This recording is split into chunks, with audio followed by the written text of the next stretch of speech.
Kalau kita nggak sadar, inilah namanya ada ilmu sadar. Kamu sadar dulu.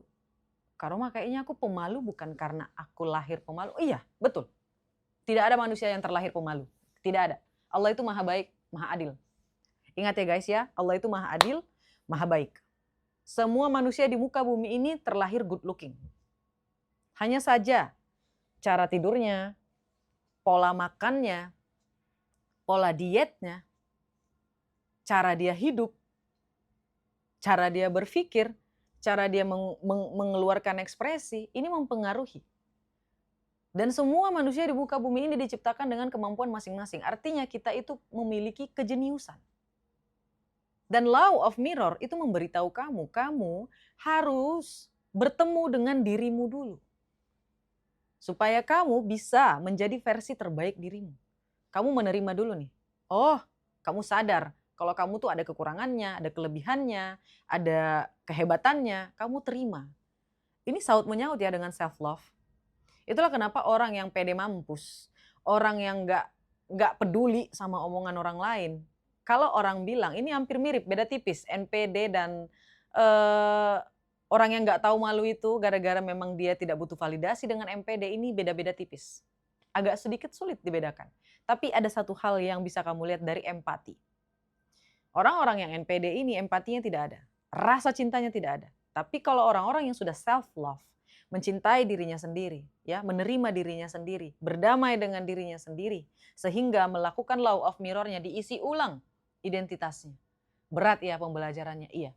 Inilah kenapa kalau pembelajaran tentang law of mirror, aku sedikit sulit karena tidak ada papan tulis, aku tidak bisa kasih contoh yang lebih detail.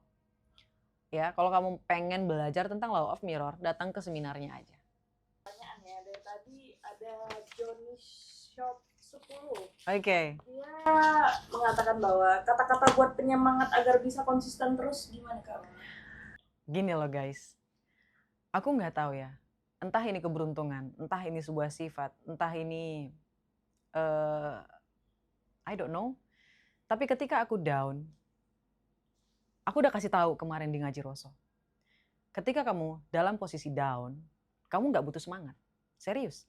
Kamu tinggal butuh melakukan visualisasi. Ketika kamu lagi down, bayangin kamu berhasil. Setiap aku lagi down, yang aku bayangin adalah aku berada di puncak. Sehingga aku tahu ini bukan apa-apa, ini hanyalah fase. Kalau kamu sedang dalam keadaan kondisi jatuh sekarang, nikmati.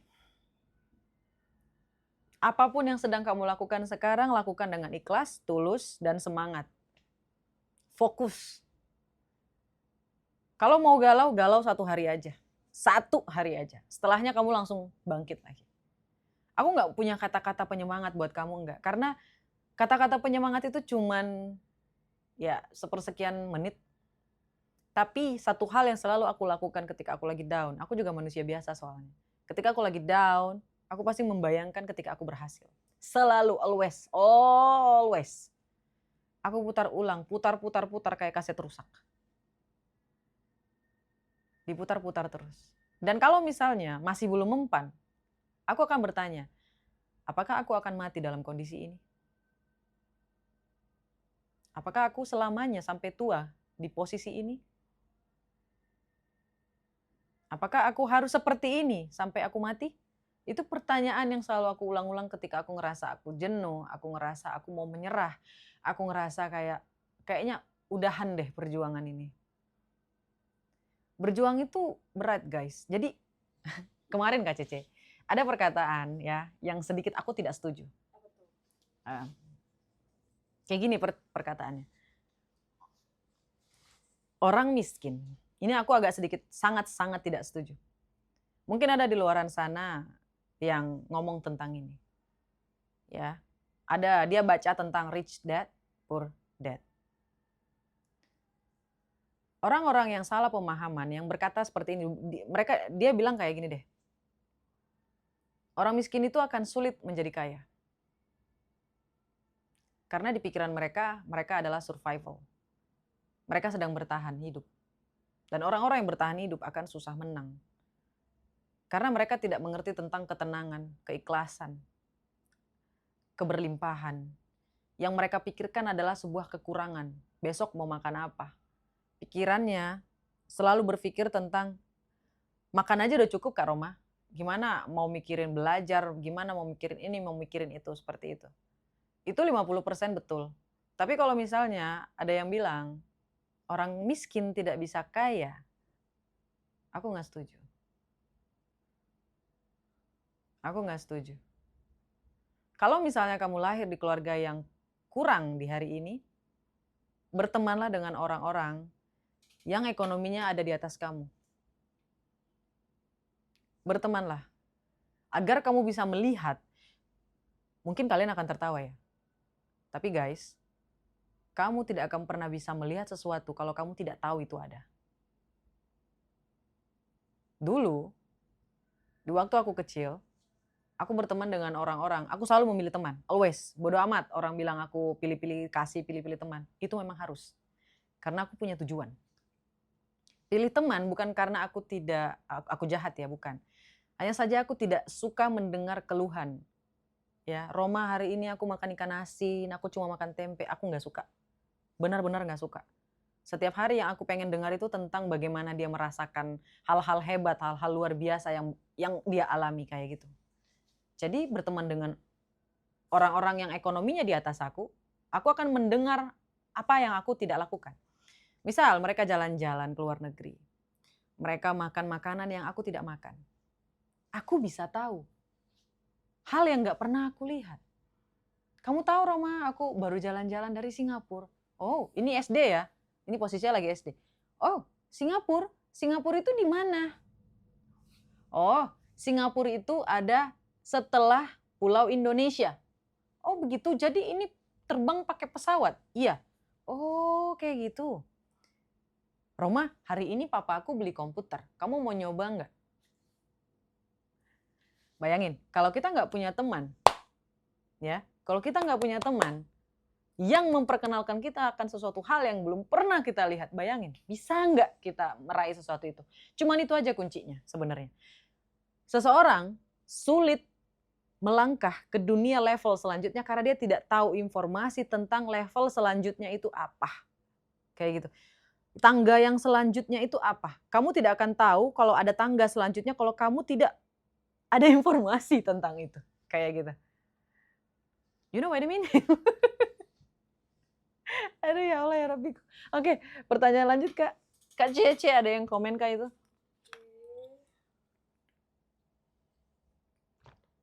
Di sini ada dari Kavita Senja. Gimana hadapin orang yang mau fitnah kita, Kak Roma? Kak Vita, kamu bertanya kepada aku, right? Kalau aku ngalamin itu, right? Betul ya? Kalau misalnya aku yang ngalamin itu, aku akan bertanya langsung sama orangnya. What do you mean? Kamu maksudnya apa? Tujuannya apa? Apakah aku memiliki salah padamu? Apakah ada tingkah lakuku yang membuat kamu tersinggung? Jika memang aku pernah menyinggung hatimu, maka aku minta maaf. That's it.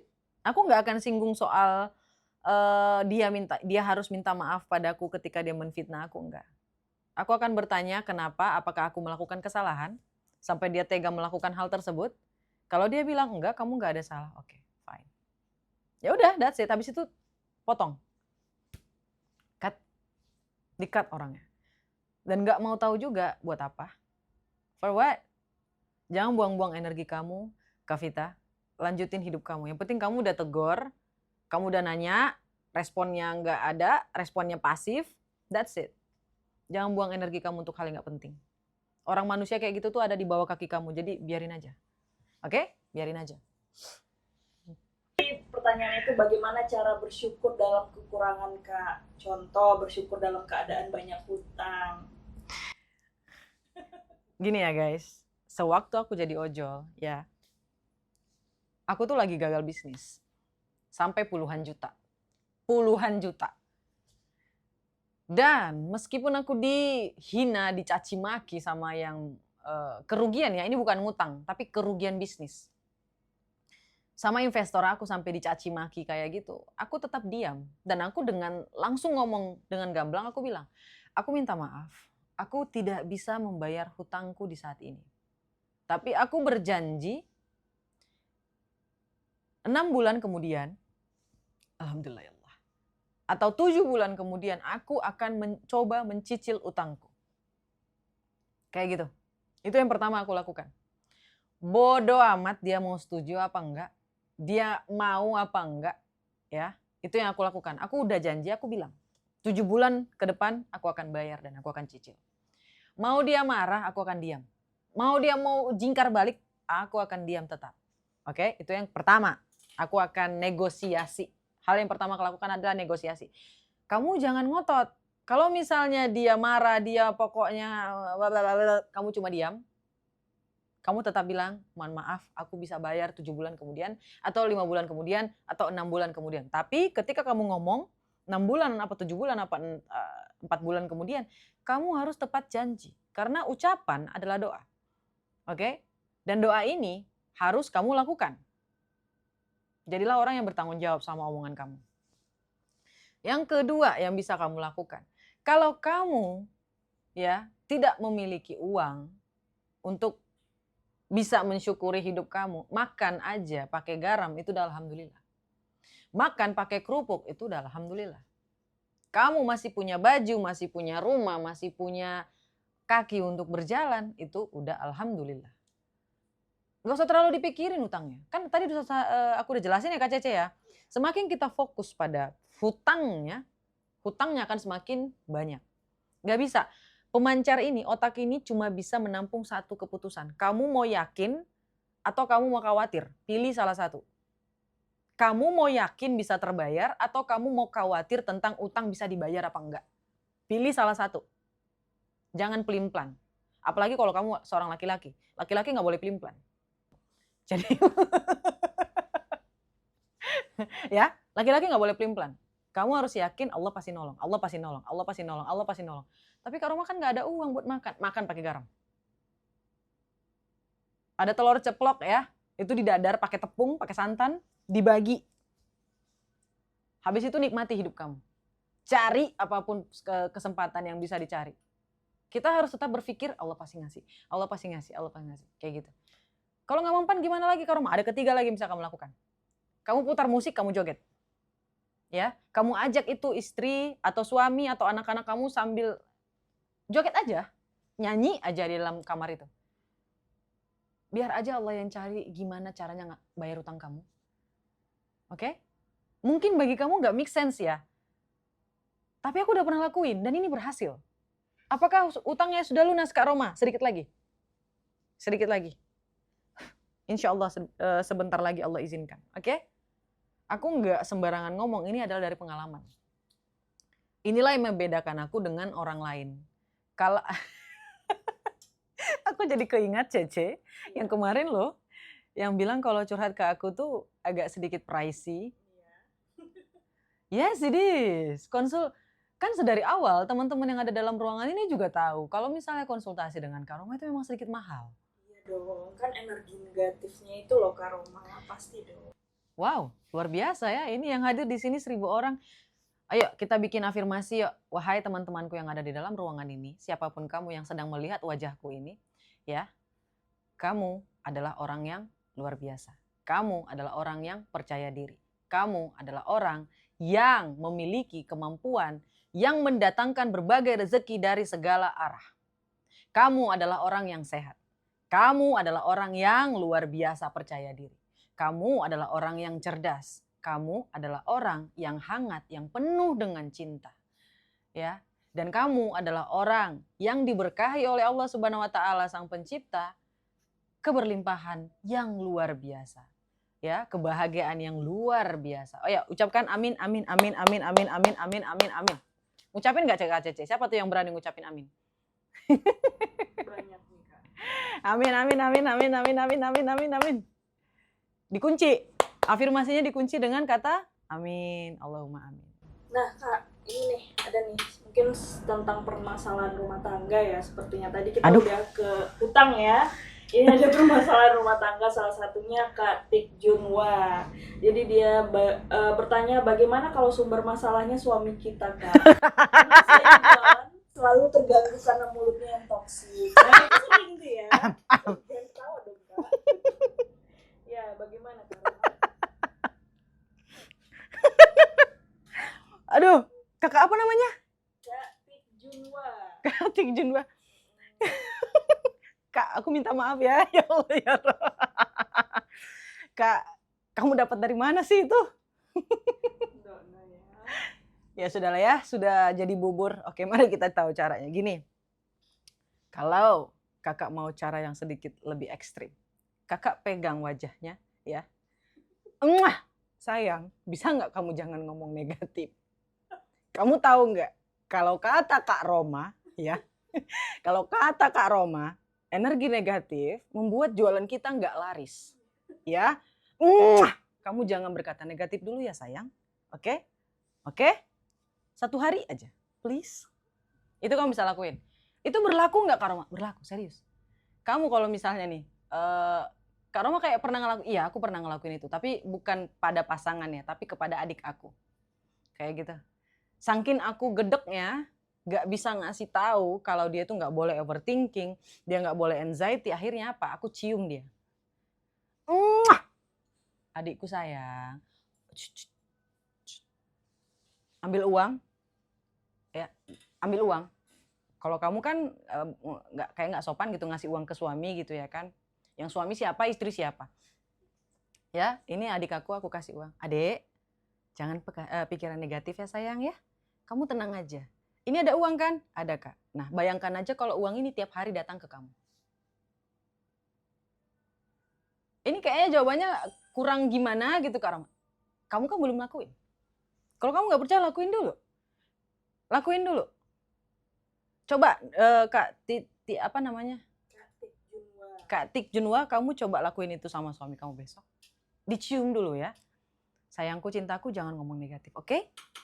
Kita buktiin omongan Kak Roma selama 1 minggu. Jangan ngomong negatif sayang. Siapa tahu besok kita beli Pajero. Siapa tahu besok kita pelanggannya luar biasa. Kalau dia udah mulai ngomong negatif, kakak mulai alihkan pembicaraan. Oke? Entah kakak bertanya tentang hobinya, entah kakak bertanya tentang kesukaannya, atau hal-hal yang menjadi tugasnya, alihkan pembicaraannya. Itu selalu berhasil. Karena biasanya orang-orang yang emosinya terlihat, itu sangat-sangat mudah untuk dikendalikan. Ya, itu sangat mudah dikendalikan. Itulah kenapa orang yang tidak bisa terbaca emosinya jauh lebih berbahaya daripada orang yang terbaca emosinya. Kalau menurut aku, kakaknya mulai mengalihkan pembicaraan. Dimulai dulu, kakak lebih banyak senangnya, lebih banyak happy-nya. Ya, setiap dia ngomongin hal-hal yang negatif, sayangku, cintaku, tolong jangan bicarain dia. Nanti terjadi dalam hidup kita loh itu. Jadi setiap hari digituin. Ya, ketika dia ngomong negatif lagi, sayang kamu udah makan belum? Kita beli ini yuk, kayak gitu. Dia mau ngomong lagi negatif ini, sayang, kok kamu wangi banget sih? Tiba-tiba tuh ngalihin pembicaraan yang lain gitu. Kalau dia nyadar, kok kamu sekarang ngalihin pembicaraan terus ya? Hah? Masa sih? Kamu nyadar ya? Iya, karena memang aku nggak tahu ya. Setelah aku kayak melihat story Kak Roma atau apapun lah itu, aku belajar, aku baca buku, kayaknya hidup kita makin miskin kok gara-gara ngomongin hal yang negatif loh sayang. Aku penasaran aja gitu loh. Bener nggak sih ilmu ini? Tuh, kamu tidak menyepelekan dia, tapi kamu mengajak dia. Kayak gitu loh, ini kayak ada permainan gitu loh. Aduh. Do you know what I mean? Yeah. Pasti ngerti lah kakaknya itu ya. Aduh, berat juga ya Kak Roma ya masalahnya. Berat. Siapa itu yang pakai caps lock Kak Roma?